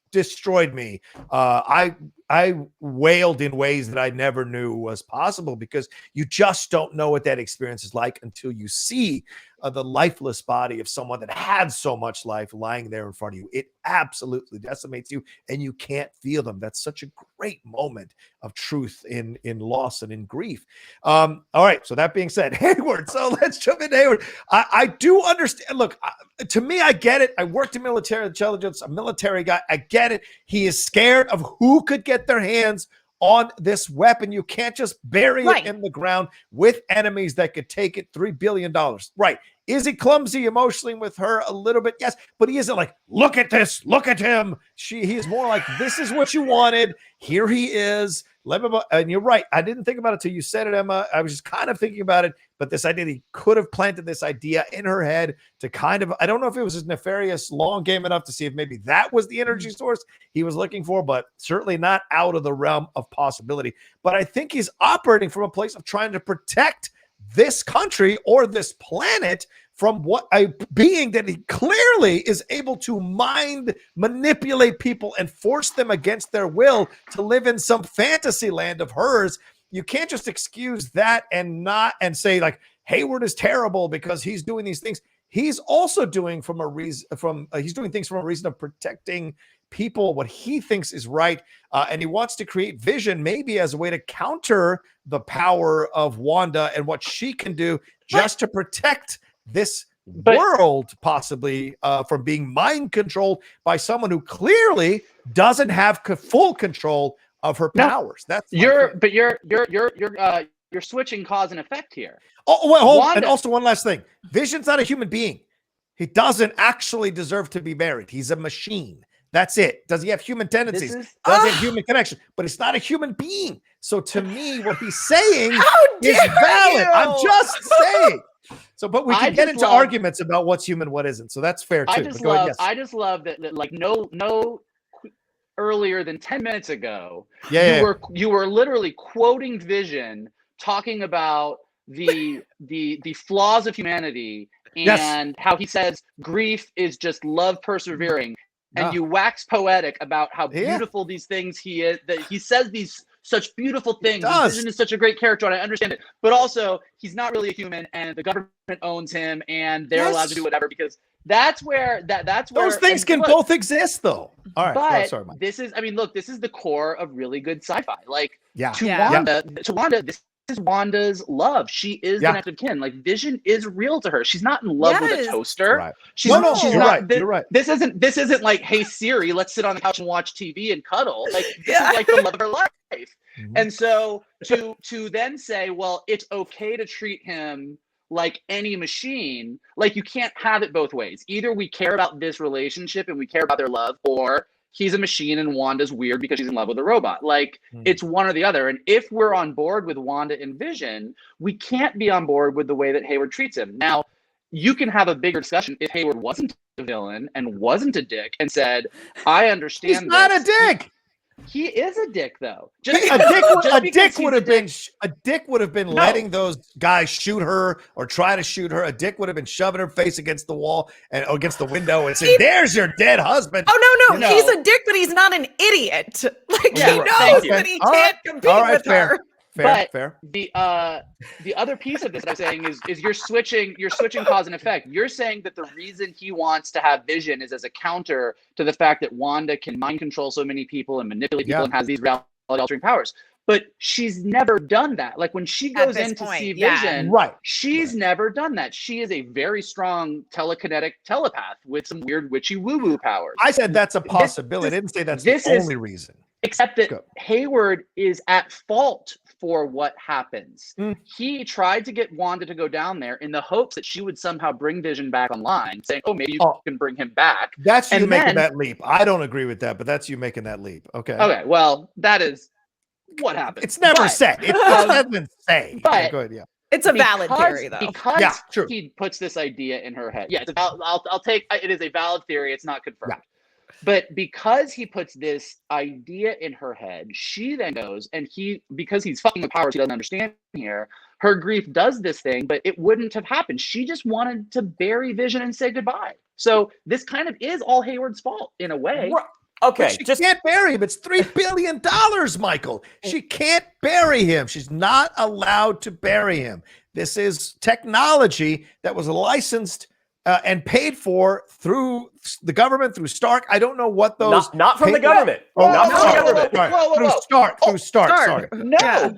None of that is true. This was dirty money that Ultron paid to Klaus to build that body. Oh, you're right. Building that body for himself. This isn't government owned. Yeah. Well, he said a legal, so there stone. must be something that he's got a legal right to that. Maybe the Sokovia Accords lay out the connection or the ownership that the U.S. government might have on Vision. I don't know. Because Hayward has been so honest with everything else.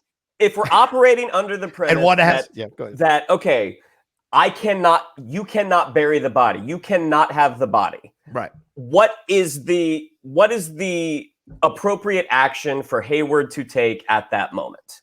Is it to put a sheet up to his neck and let her see him and say goodbye? Do we still maybe have the same resolution? I mean, or rather the same results? But in the end, she accepts it though. That's the thing and I think later on, absolutely, possibly a villain. But at this moment, I don't see him as a villain necessarily from this scene. Maybe he's a dick because he's not a little more understanding or a little more respectful, but he doesn't tell her not to see the body. She goes down there, and he lets her say goodbye. He doesn't try to stop her from saying goodbye. He does all this, and she walks out. She's not stopped from walking out. No one threatens her. She walks out freely. But his intentions are different. He has what he thinks are global intentions to protect the planet and listen, these are not wrong, judging from how many movies of the MCU. I was rewatching Iron Man last night with Lindley. All the destruction they cause out on that highway, multiple lives possibly killed. That bus blows up with people possibly inside of it. Like, there's a lot that's been going on since the birth of the MCU where regular citizens have been subject to death. And don't tell me nobody died in New York in Avengers because of superpowered villains and superpowered heroes. So this idea that humanity would push back to try to protect itself a little bit is not out of the realm of possibility. Not everything is going to be kumbaya, let's do it correctly. Sometimes you've got to do things a little bit that are uncomfortable. And we saw that in Civil War between Tony and Cap for sure. So it's been a running theme in the MCU, this idea of what do you do to protect, although they're heroes, what do you do to protect yourselves if you're just a regular human being? I'm glad I know that in the Geek Buddies Civil War, I know that Emma and I are on the same team. I can't say the same for the rest of my buddies. But I think this scene is just as powerful in terms of conversation as the scenes that came before the emotional scenes. Because if you look at it from both sides, it's like you can see the logic on both, and you can make your decisions how you feel one way or another. Because I understand she wants to bury him, but it's a symbolic thing. In the end, what does it really do? You're burying something that's not even a human. Oh, okay, never mind. I guess I'll lose myself. That's what I will say. What I will say, Johnny. What I will say too. Clearly, I disagree with you. But what I will say, what I do agree with you about, is that this is why Marvel is doing such a good job, because good fantasy, good sci-fi creates these ethical problems, and because Marvel took the Civil War story, gave us the Sokovia Accords, raised this question. I mean, Vision in Civil War says it. He's like, ever since Iron Man showed up on the scene, things have been exponentially more dangerous, exponentially more war. And so the idea of what does a world of superpower beings mean? How do you defend yourself? How do you protect yourself? Like, these people, General Ross says it in Civil War. So Hayward, I think, is a out and out villain. I think he's a bad guy through and through. But I think the ideas that you are bringing up and the challenge of how do you actually struggle. This isn't a comic book. It's not a sitcom. We don't know that everything is going to turn out happily ever after. And so wrestling with those ethical issues of, is Vision a person? Is he property? Like, those ethical ideas, that actually, as much as I disagree with you about Hayward specifically, I think the struggle of wrestling with those ethical conundrums is what makes Marvel so good at what they're doing right now. Right. Yep. And I think as a country, you'd be foolish to give away a sentient weapon that you could possibly use to protect yourself. But it leads to what Tony Stark says, right? He wanted to create that thing, and he convinced Banner to go with him, Hulk to go with him to create this thing. And of course, what's led to Vision It was supposed to be for Ultron, but it led to Vision being created as well. But he wanted to use that to be able to monitor everybody, right? It's a little bit of the fear, essentially the Patriot Act of what we'd seen in real life. This idea of being able to monitor everyone's communication so we can be aware of threats. And certainly that's still a debate we're having to this day, for God's sake. So, and especially given what happened on January 6th. All right, let's move on to this next scene. Next part of the scene, she drives into this dilapidated town called Westview. Before we get there, we see on the back of her license plate, it says Excelsior, which is a great homage to Stan Lee as well. When she drives into this dilapidated town called Westview, she sees Herb, Harold. We get Debra Jo Rupp, Rupp again, Mrs. Hart, Phil, and then drives up into a house foundation. And we see a property deed for the house, and it has a heart that says from Vision or -V to grow old in, right? My girlfriend, without missing a beat, looks at me and she goes, she bought foundation in a crappy town in Jersey? And I'm like, oh, well, let's just move on from that. Vision is still learning the finer points of real estate. Yes. That's a good deal. Fair point. That's the thing. If you're an Avenger, you imagine you'd get a better house. But anyway, she, it's the culmination of that scene with Hayward, seeing what has happened to Vision, and then her ending up at this house foundation. And I think the loss of Pietro, the loss of her family, even what she just endured coming back from the blip, all of that comes screaming out of her. She absolutely breaks and lets her feelings out and creates this house and changes the entire town, and then brings Vision back to life using that yellow Mind Stone magic, and then turns everything into black and white. She walks in color, which is so interesting, watching herself with Vision in black and white. Vision says, Wanda, welcome home. Shall we stay in tonight? They kiss. We see it from behind. So, Emma, I'll go to you on this one. This is a really powerful moment. I go to you because one of the things you brought up a few episodes ago was some of the chatter that had been going on. Is this a woman who's going to lose control? But it seems very clearly that this is a very human experience, regardless of gender that we're watching here. Yes, it totally is. And it's very reminiscent because sort of if you look at like what the premise of Wanda changing the fabric of reality in House of M came from a place of, and we talked about it before, that this conversation she had with Quicksilver where he was like, why don't you make a world where you give everybody what they want? Like that was the intent behind it. And so to see her drive into this town that is clearly suffering, like the people in Westview are not happy. The town is dilapidated. You see the guy and he's like putting up signs about offering piano lessons, like times are tough. People seem to be out of work. The town is not well maintained. So you get this overwhelming feeling of grief, even just entering the town of Westview. Yeah. And then you get to where like, oh, this is our place to grow old together. And it's just this plot of land with a foundation and nothingness and just this again.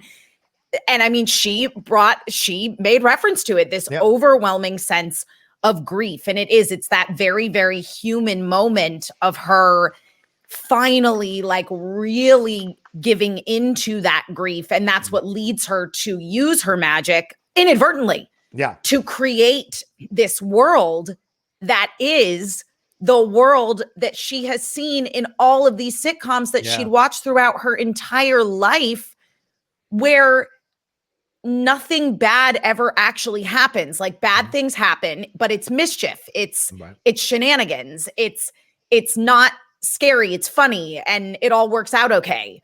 So that is what she's literally done. And again, she doesn't mean to do it, but then suddenly she finds herself in this perfect sitcom home, face to face with her dead husband in like Dick Van Dyke Show clothes. And we already got the reference from the very beginning that the Dick Van Dyke Show is what she wanted to watch when she was a little kid. And so she, in her grief, wants to escape into those realities that she loves. And she's literally able to do it. Yeah. Yeah. Such power. Michael, thoughts on this scene here, on this part of the scene here? Yeah. Well, we talk so much about House of M, and as Emma just said, but like we always talk about it in terms of what does this mean for mutants? Is it House of M in reverse? Is it this? Is it that? And this was not that part of House of M. No. It's what Emma said. It was here's a town that's struggling. Like their lives aren't great. Now, obviously being mind controlled isn't not great either. But you see how, who doesn't want to live in a world where nothing bad really happens and everything turns out okay at the end by the time the credits roll? I mean, you see this. Now, to Shannon's point from the beginning of the episode, I was like, okay, so wait. Vision bought a plot of land in a weird, crappy town that also has a house next door that has a weird dungeon in it. Like, I'm like, there's definitely still some questions and some things that I'm not fully clear on. But also, when Wanda kneels down and is having that grief, when Monica came out of when Monica got shot out of Westview and we first saw her waking up, there was a bunch of quick shots and it was her mom dying. It was her coming back from the blip. But one of those shots I pointed out, said, this is Wanda kind of screaming and she's wearing modern clothes. And it was this shot. So you see how Monica, having come out of everything, that's where Monica understood where Wanda was in this moment, which is why Monica has been so insistent on, I'm going to help her, because she understood, whether it's not like she had a vision of it, but emotionally she understood it. And then, Johnny, you nailed it. Like she walks in, we see her create Vision. Now that we know it, she didn't really steal the body. She has just completely created him out of nothingness. And I just love the way everything was black and white. Vision was standing there, and it was a shot of Wanda in color, and then it kind of cuts, and she steps into the shot in black and white, and she's in it, and you see her sort of willingly enter this fantasy. And again, to the point of like Hayward and villains and doing right thing, wrong thing, we all understand what Wanda's doing is wrong. No one's trying to justify it and say she's the hero in this moment. What she is doing is absolutely not okay. But we have just gone on this journey of grief with her. And you're like, would any of us be able to not do that? Like, who could say no to that? Especially if you have the power. Yeah. So if we got a one episode of Hayward and we go back and seeing all the things he went through, will you understand the scene? Maybe he lost family to to these super villains or whatever, a superhero. Maybe you'll change it. I don't know. We'll see. Shannon, talk to me. You've pointed out the hearts on the 23rd and the 10th, and here we go, another heart again on this deed of property. Any connection? And maybe that's the like. What is that there? That was my first thought. Love was I don't know if we're going to get into the minutia of corresponding the dates. That the date in the first episode is actually the date that I don't know. The scene, a beautiful sequence. I mean, just a gorgeous sequence that you see this the scarlet energy kind of pouring out of her, changing the town, loaded with fun little nods. You see on the side of a building, there's an ad for Lagos Papers Towels where it says "Clean things in a snap." On the movie theater marquee, it changes the film. One is Big Red, who we're still assuming is a nod to Mephisto, and also Kidnap, because that is essentially what Wanda has done. Yes. But a thing that I thought was really interesting, knowing now that Wanda didn't kidnap Vision, or rather didn't steal his body. Right. As she is forming Vision, you see it starts with that scarlet energy and it turns into that yellow energy of the Mind Stone. Yeah. And so it's like, it's really interesting. Like, I don't know if that's residual Mind Stone energy that's kind of been in Wanda, or is that she knows him so well that is how that red energy turns into the yellow energy. And knowing that he is a manifestation of her power, but he still has all of these things where he's still Vision, and he won't necessarily do everything that she wants him to do, especially as the series has gone on. It just a really, really beautiful sequence one, and really interesting to see how it's going to resolve itself in the next episode. It's a really good point, because you would think if she created a manifestation of Vision, if she created her kids, which she clearly, kind of on some level did, just did. But they're their own beings. Like, they're not puppets. It's not like this is a Vision that is just there to pretend to be super in love with her and be the perfect husband and whatever. Like, we know because we watched it. Like, this is a Vision who struggles with this, doesn't think it's okay, is still the hero that we know him to be. Her kids question her, don't like, what's going on with dad, or why are you upset? And so the fact that she's creating these things, but they're real. Like, it's not a marionette. It's not a creation of her mind. Like, these are real beings. And so why that is and what that means is going to be really interesting to understand. Yeah. Another thing to throw in here, Shannon, you mentioned the Coronet Theater, kidnapping Big Red, but what it was showing before it was changed was a film that doesn't exist, but it's called Tannhauser Gate. Emma, I don't know if you know much, if you're connected to Blade Runner or love Blade Runner, like Tannhauser Gate is where Roy Batty flew ships for the Russians when he was. That's right. So that's an interesting thing, because that's also a replicant, an android. Yes. It wants to understand its creation, why it pursues and finds its creator, all of that. So it's a nice little nod to Blade Runner, which I thought was great, because that's one of my favorite films, bar none. So that was just, and when I caught it, I was like, oh my God. It's so cool.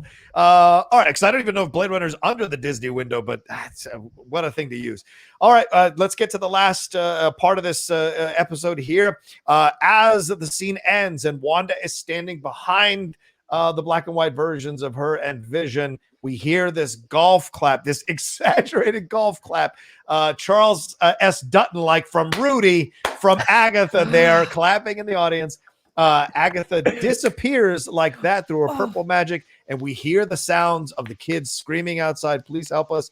Agatha and Wanda runs out. Agatha now has the kids and is choking them, and she is full on in the outfit from the comics that we've seen Agatha Harkness in. She is essentially strapped ropes, or whatever, magic ropes around the kids' necks, and is holding them, and she just unleashes with this explanation. She says she knows what she is, and she says that you don't even know how dangerous you are. You're supposed to be a myth, a being capable of spontaneous creation, and here you are using it to make breakfast for dinner. Wanda says, let go of my kids, and Agatha says that this whole life she has built for herself, the kids, Westview Vision, is chaos magic, and that makes you the Scarlet Witch. Mike, this is the first time that it has been spoken by any character that Wanda is the magic witch. I'm sorry, the Scarlet Witch. Kevin Feige spoke that they were going to make this a deal. There had been figures released by Marvel that you could buy all the way back to Civil War that had toy figures that had Scarlet Witch on the designation. So it's not the first time we've seen it connected to MCU products, but it's certainly the first time anyone has said it in the MCU. So talk about this whole scene. Talk me through this thing. What'd you think? Well, first of all, I loved the moment they were on the soundstage. Because so good. It's such an interesting thing, because this is neither fish nor fowl. Obviously, Wanda has created this as a reality. The soundstage doesn't actually make logical sense, and there's no reason that Agnes would do that. But like, it actually just speaks to the moment that what Agnes is doing to Wanda is being like, this isn't real. Yeah, like to take this that we've been in this world where Wanda's been living that 3-camera soundstage. Here's the set, whether it be Dick Van Dyke, Brady Bunch, Malcolm in the Middle, Modern Family, it doesn't matter. Like that she's been living in this set, and to have that moment where she's looking at the lights and the camera and the studio audience, and it's just symbolically, it's visually showing us that like, this thing you've been doing, it's all fake. And it's such a powerful moment. They don't say it. Agatha doesn't say it. It's just the very nature of her clapping in the studio audience is like, yeah, thanks. That this isn't real. So that was amazing. And then we do go out, and we're back in full superhero territory. Like, bad guy, got the kids, very floaty above the city streets. Just like her mom did. Elevated above. Just like her mom did. Yeah. I think that a couple things about what Agnes says, or what Agatha says. She clearly sees Wanda as a threat. Like, she's like, I had this suspicion. It's confirmed. You are dangerous. The breakfast for dinner line is so funny, because I think every kid has, like, when we were kids, when our parents made breakfast for dinner, we thought it was the coolest thing in the world, but really they were just like lazy, and it was a Suburban, like, oh, let's just so it's such a specifically perfectly Suburban line. But yeah, then that you wield chaos magic. You are the Scarlet Witch. So we know that, which is supposed to be like a mythical figure. So we know that this isn't just like Wanda's name that she chose because she likes wearing red. Like there is a bigger story that we're gonna find out about what the Scarlet Witch is in the mythology of witches, what she or he represents, and why it's so dangerous. And the idea that Wanda is someone who has these cosmic level abilities, this chaos magic, but no understanding of the basics of magic. And that's what makes her dangerous. Like perhaps in the history, and we'll find out of what a Scarlet Witch was. It was someone who had so much power and had to train because what you were able to do was so big. So you had to train your whole life. And now you've got someone like Wanda who has none of that and is just creating a sitcom because that's what she wants to do. So it again, they do such a good job of this episode, more so than any other, gave us so much answers. And within those answers, we have a ton more questions. Yes. Yeah. Emma, go ahead, please. Okay, the soundstage reveal was just incredible, because again, like it started with the focus on the lights, and I was like, oh, this is so meta, because this is the soundstage that they used to film the thing, and it was the dollhouse set for the multi-camera setup, and it was unbelievable. But yeah, that whole idea of like, what is the Scarlet Witch within this mythology? But I do come back around to the character of Agatha, because I think, they really set up the whole Agatha all along, which I am playing on repeat. I think every party, once we're able to go to parties in person again, must feature a party remix of that song, or I will not attend. Obviously. Yeah, exactly. Cannot wait to see all the drag queens do Agatha Harkness. It's going to be amazing. But I think that at the end of the last episode, you're very much presented with this idea of her being the villain, an antagonist towards Wanda. Certainly, I am not sure now exactly what she wants, because again, it's this idea of, obviously she has a real interest in Wanda's powers, but it goes back to the beginning of the episode and her saying, you don't understand the most basic stuff about magic, yet you're doing this incredibly advanced magic. Yeah. So does it become I want to take this power for myself, or I want to teach you to use this magic, obviously, of course, for selfish purposes. Right. But it's interesting. I am so in love with the character of Agatha after this episode. I mean, obviously, like, I love Kathryn Hahn and I loved everything that was happening. Right. I like that it's way more complicated than simply she's a bad guy. Yeah. Shannon mentioned that earlier, and Shannon, of course, we'll go to you next, but you mentioned that earlier. And as we've done this review episode, which I love that about our conversations, my mind has kind of changed a little bit. I did say Agatha was the main, or was possibly the main villain for a few episodes, but like this now changes in that, what is her intention here? We don't know. Why did she take that magic? We don't know. It can't be just as simple as, because I want to be evil. There has to be something more here. And you mentioned that early in the episode, and Emma now kind of echoing it as well here. It kind of makes me change my mind. Not much, just a little bit, maybe. What do you think about this scene as well? One, gorgeous reveal of the soundstage setup. As Agatha is saying to her, this is chaos magic. You don't realize how dangerous you are. I immediately think about the conversation Agatha had with her mom as she's bound to a stake. Yeah. And she's saying, help me, teach me. This is why I don't think that whatever she did to the rest of her coven, it was in defense, because she's saying, help me. I'm not going to let you kill me, but help me. And so I'm really curious, because as she's asking Wanda, how did you do this? How did you do this? I do think it's not complete altruism. Right. No. But she's not saying, show me how you did this so I can do X, Y, and Z. She's like, how did you do this? Like, it doesn't make sense that you can do all this, but you have no training. And I'm wondering now, knowing how powerful and how potentially dangerous Wanda is it going to be, let me show you how to safely wield this magic? Or is it going to be, I got to take you out because you're too dangerous, much like her coven tried to do to her. Yeah, but I find this fascinating because you all are you're jumping on top of Hayward. Well, most Emma and Vogel or Shannon kind of have, but you're jumping on Hayward for using these nefarious tactics. Even if Agatha is guiding Wanda to a good place, she's using some pretty shitty, emotionally terrible blackmail tactics. So why aren't you giving the same grace to Hayward as you're giving to Agatha? I'm wondering. Well, Hayward silence is deafening. Go ahead. Yeah, go ahead. I'm sorry. Go ahead. No. Hayward is not nearly as cool as Agatha. Oh.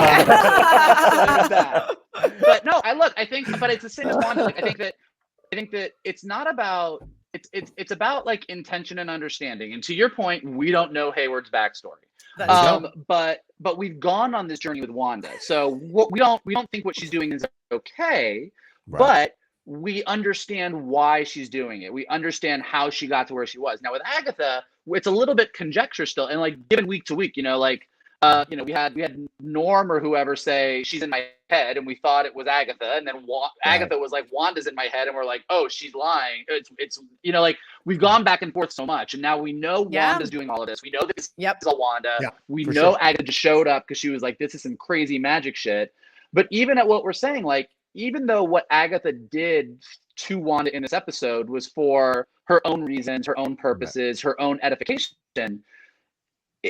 she is making Wanda face things that Wanda didn't face. Like it is she might not be the nicest about it, but this is getting Wanda to a better place. What Wanda's doing is trying to bring a loved one back. What Hayward is doing is taking someone who, and again, this gets to how you feel about Vision, taking someone who we have seen as a hero and a sentient being, and doing shit with him and not being honest with everyone else he's working with about what he's doing. So it's like, is the idea of defending the world good? Yes, but in the world of Marvel, whether it's Tony Stark creating Ultron, whether it's Hayward trying to get Vision back online, whether it's someone building a Sentinel to protect humans from mutants, it always ends up being that technology ends up in the wrong hands and ends up being bad guy material.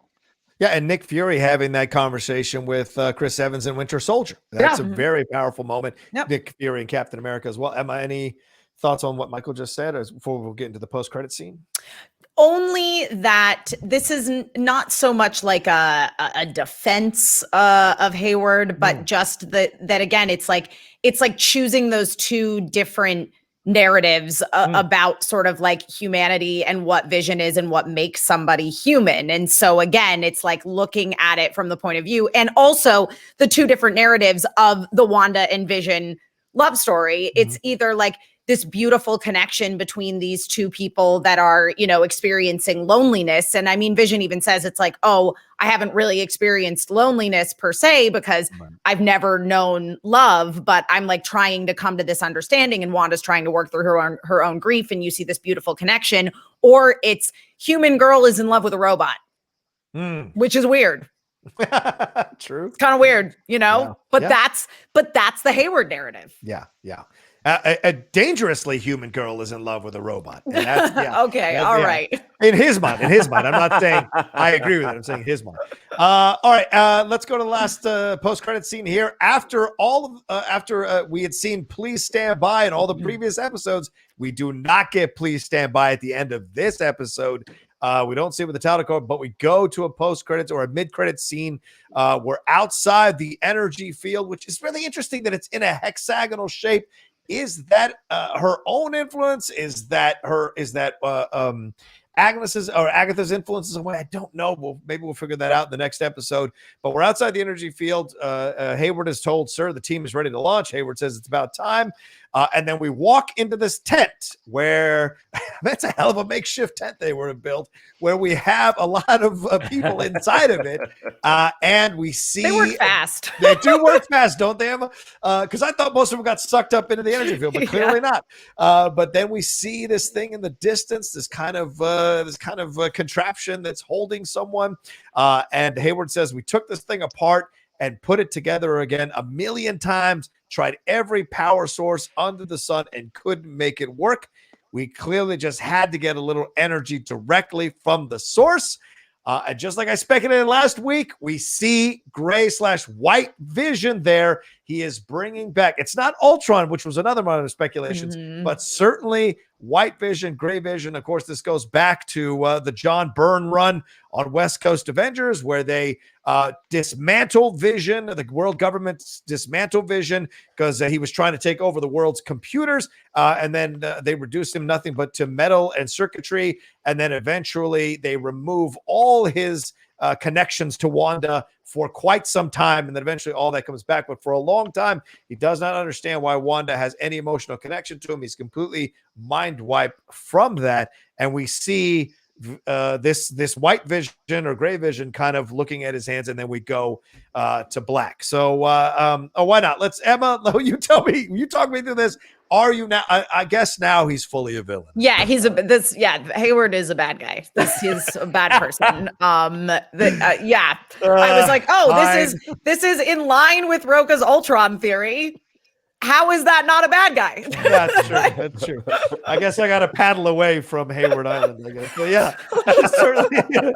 But this is so interesting too, because I mean, you say he put the idea in his head, Michael, but then he had no idea that the source was going to be connected through the drone that she threw out using that.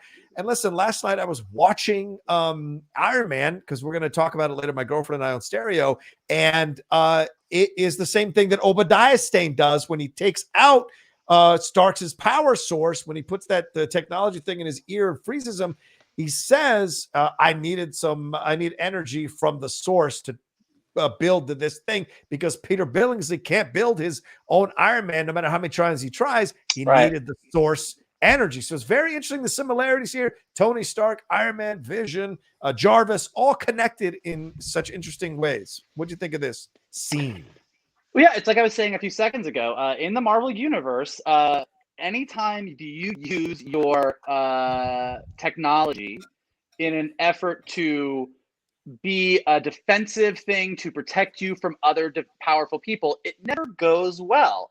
The underlying story of Marvel and most superhero stories is not woo-woo, hug each other, kumbaya, but compassion, empathy, understanding. Like, those are the things that work. And Hayward is clearly not doing that. Like, by saying that they've done this a million times and tried everything under the sun, confirms the fact that he's been doing this for like 5 years. Like, they've been trying for a while with Vision. And it also does kind of confirm that when doesn't confirm, but to me, strengthens the theory that when Wanda came in and he says, oh, well, you have the power to bring him back. So is that what you're really trying to do?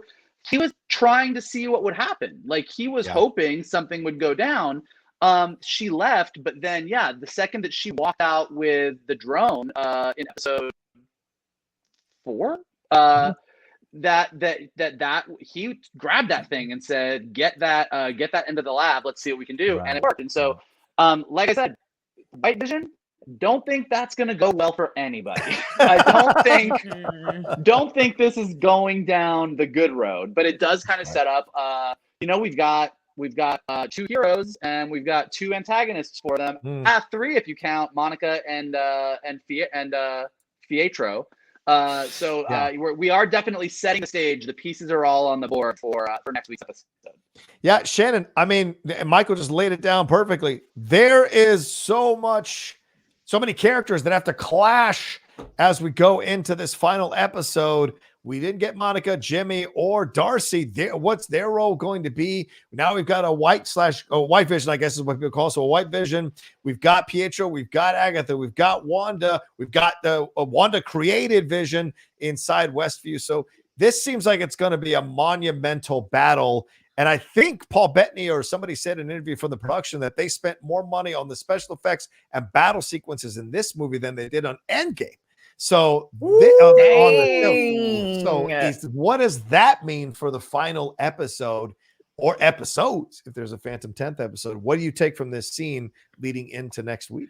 I mean, Hayward's not a good guy, but he's still not using white vision to take over the world. He's doing what he thinks he's supposed to be doing. So don't paddle too far away from Hayward. Yeah, I'm just paddling around. Yeah, and I wonder what Nick Fury's part in all of this is. Remember, Nick Fury is supposedly, from what we understand or saw, running Sword. So was a Skrull ship he was on. Like those were Skrulls. Okay. That's not necessarily a Sword ship. That's what we all sort of presumed. Yeah, that's what I mean. But he's the only guy we saw. He's the only human we saw on there. And in terms of and something else, like again, our friend Jonathan Gabay, we watch it at midnight and we text afterwards. Yeah. And I was just like, God, and who's this mystery cameo gonna be? And then the next day after I watched the episode again, I saw White Vision. It was like, wait a minute, let me look up this guy's interview and what he says. And it's so brilliant level trolling. There is one character that has not been revealed, and it is very exciting. It's an actor I've longed to work with all of my life. We have some amazing scenes together, and the chemistry between us, I think, is extraordinary. Oh, my God. Fireworks on set, so I'm really excited for people to see that stuff. Oh my God! We're not going to have some mystery A-lister come out and give us the show. It's Vision and Vision. That is so funny. Between Tom Holland running around telling people he doesn't know who's in the Spider-Man movie, and Paul Bettany with that troll, like they know exactly what they're doing, and fuck them, but also. That's so funny. Praise them. Agatha, that's great. Agatha clap. Yeah. That's Didn't great. even occur to me. That's so brilliant. Great. I hope you're the first person that said that. We get a little no, I'm not. Okay. All right. Because that's brilliant. Because I went on social media afterwards and I'm like, oh, this isn't revelatory. Other people are talking about That's amazing. No, you had the idea. That's good. I like it. But I'm as Emma doesn't know this, but as you guys know, like I'm a huge action sequence fan. Mm-hmm. And when you have so many different characters on the board with so many different emotional stakes, I am fascinated what is going to happen with this last episode. I truly hope that White Vision and WandaVision are able to merge. I don't think that's going to happen. I didn't want them to bring him back just to kill him again. Yeah. But God, I'm so excited for next week. So excited. I do think Westview Vision will have to die, and White Vision will survive. But I think Agatha's journey through Wanda's past may end up serving her well in the long run emotionally as she deals with the loss of Vision again, at least her version of Vision again. Yeah, Mike. I'm bringing my tissues. So for sure. It's going to be massive. I want to know about Pietro. You know what I mean? Because as we say, like, Evan Peters' casting is definitely not coincidental. That's clearly intentional on some level. Yeah. Not just an Easter egg. And also, like, Agatha talks about the fact that she mind controlled him. Do we know for sure that Agatha is the one that brought him into the hex? Right. I don't think she was.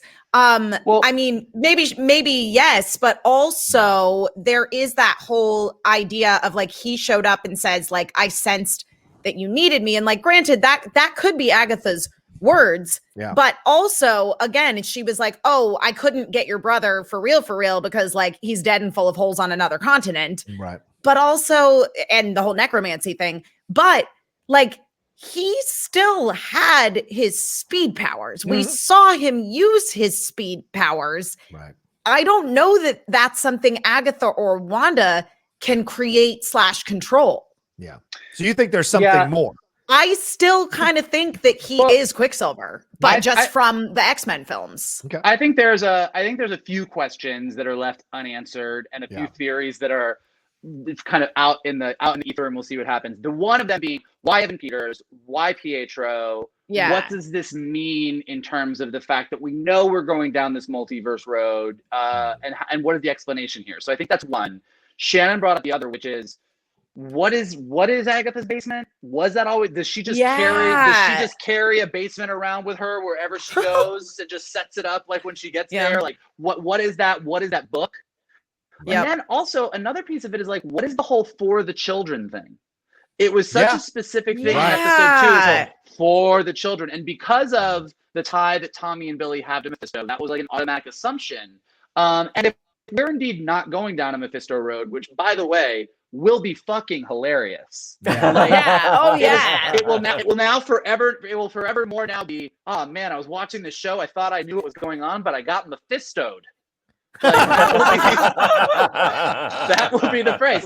But like, you know, are we gonna get a post-credits thing at the end of episode 9 where we then like hint at like why the kids, what's gonna happen with Tommy and Billy, why the whole for the children thing? Why the Dottie with the red blood? Like, there's like little. Where is Dottie? We saw her in the last episode, but she hasn't done anything. Like Emma Caulfield better get paid for a couple episodes, for God's sake. And where is the beekeeper? Yeah, where's the beekeeper? So, and like I don't think they're going to answer all of this next week. I don't think that we're going to get that, because there's to your point about all the characters in this action sequence. Like, we set the stage. Like, we know what needs to happen. And next week is probably going to be all out craziness and then the really emotional payoff. And to be fair to them, honestly, I'm more interested in the emotional payoff. I have questions. Yeah. But if they don't all get answered and the showrunners explain stuff later, or some of this gets kicked down the curb to Doctor Strange 2 or whatever, I'm going to feel better next week seeing awesome superhero action and then having a super emotional ending where Wanda faces her grief, and whether that ends for the better or for the worse, like that's what the most important thing is. The rest of the stuff, the Easter eggs, the multiverse, the Pietro, the Mephisto, all cool, all fun to speculate on, but like the reason this show works is because they know where to put their focus. Yeah. Well, I think the reason the entire MCU works is because of the human connections. The battle scenes and all of that is fun. The Easter eggs are great. The comic book connections are fun for those of us that are comic book nerds. But overall, what brings us back over and over again is the emotional connections to these characters and their relationships with each other throughout the universe. And I think that's been an essential part of what's made that universe work so powerfully for so many people over, for this, just over a decade of films, which is insane to think about how many films we've gotten over a decade. But certainly the same thing has borne out in this WandaVision series as well. So you make an excellent point, Mike. As long as the emotional payoff is excellent, I think people will be okay with all the other stuff not necessarily being answered, but maybe being answered down the road. They've laid the groundwork for so many things and introduced a new superhero and possibly a new supervillain, or at least someone who is a tweener. So that's a fascinating thing as well. And tweener. And of course, Hayward. All right, there we go. I think this is a great review of. I think we had a fun time talking about it. Hope you all enjoyed it. This is we're on the precipice of possibly the finale. We haven't talked about this. We'll maybe talk about it off air, but it would be fun, like we did for Mandalorian, to maybe do a live review of the final episode of WandaVision. If we can schedule that, we will. If not, we will come back and do it this way again for you all to enjoy. All right. I think that's it. Any final words anybody has to say before we wrap up? No? Good. No. All right. Got to start off by thanking Emma Fyffe so much for being a part of our reviews. Thank you, Emma. Please, great stuff again today. Where can people find you and all you got going on, please? Yeah, so you can find me all over the internet at my name, Emma Fyffe, Twitter, Instagram, Twitch. I have a new series on the Venn Download YouTube channel. It is called Thirsty Thursday, not to be confused with Thursday, which is a stream I do on Thursdays on my Twitch channel. But Thirsty Thursday, we are examining sexy video game characters and why we're horny for them, and making themed cocktails to go along with it. The first episode is about Geralt of Rivia. I would love it if you could please check it out, give it a like. We're trying to get some fun content up on our YouTube there, and I've already filmed another episode of it, so I'm really, really pleased with how it turned out. It was a wonderful sort of co-project between myself, my producer Marla McCarr, and our writer Carolyn Page. So please check out Thirsty Thursday on the Ven Download YouTube channel and watch the download on Ven.tv or Pluto TV or Roku channel. All the built-in things that come with your television sets, the like built-in sort of pseudo cable. We're on all of those. It airs at 10 a.m. Pacific time, Monday through Friday. There you go. Awesome stuff. Shannon, what do we have to tell them? Yeah, if you'd like to follow us on social media, on Twitter, it's @geek_buddies, on Instagram, @the_geek_buddies. If you'd like to follow me on social media, on Twitter, it's @Shannon_McClung, on Instagram, @Shannon the Geek Buddy. If you would like to follow Mr. Vogel, it is @MKToon. If you would like to follow Mr. Rocha, it is @The Rocha Says. Mikey? We appreciate that all different opinions come here to the Geek Buddy. Some of you think Hayward is the villain. Some of you are wrong. Like, it's cool. But we love you guys coming in and being a part of the conversation. We love you guys joining in. We've loved having more and more people join in on these reviews. So here's what you can do. Like this post, subscribe to Johnny's Outlaw page, check out all the awesome geeky content that he has there. Leave a comment below. You guys are killing it in the comments. You guys crack us up. You guys have amazing theories. A bunch of our theories, I know because I've been reading your theories, have been shot out of the water. So what do you think is going to happen next week? Let us know. And then the best thing you can do if you're listening to us on Anchor or Spotify or Apple Podcasts, give us some stars, leave some comments so we go up in the rankings. And funniest retweet wins. Don't know what you're going to win. Maybe we'll just call you out on here, but retweet this video. Tell everybody to check it out. Bring more people to the WandaVision conversation.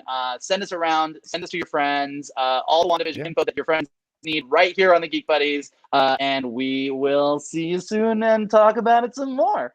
Yeah, I love it. I love it. Listen, we just crossed 16,000 subscribers on the Outlaw Nation channel, which is great. Little outlet that could, pushing the boulder up the hill. So, but we've been getting over 20,000 views on our last 3 episodes of these reviews. So thank you so much for doing so. But if you haven't subscribed to the channel, would love it. You get us to 20,000 as quickly as possible. That gives us more cachet, more of a footprint in this outlet world to attract more people. And maybe we can get interviews with some of these creators because they see the numbers on these videos and the subscriber numbers on this outlet. So please do all of that. If you haven't, can't encourage you enough to subscribe down below. 20,000 you watch it and subscribe. We're over 20,000. So please. Maybe if we get enough viewers, maybe if we get enough followers, we can get Hayward on here and get to the bottom of this shit for real. Oh my God. Yeah, there it is. There's no way I got to find out how to get Hayward on here. That would be awesome. Okay. All right. That's it from us. You all take care of yourselves. Please remember, practice social distancing, wear your mask, be safe, and enjoy all the content breaking down this episode and this season so far. And then come back and see us again next week. And we will let you know if we're going live or doing a pre-recorded review of WandaVision here on the Geek Buddies.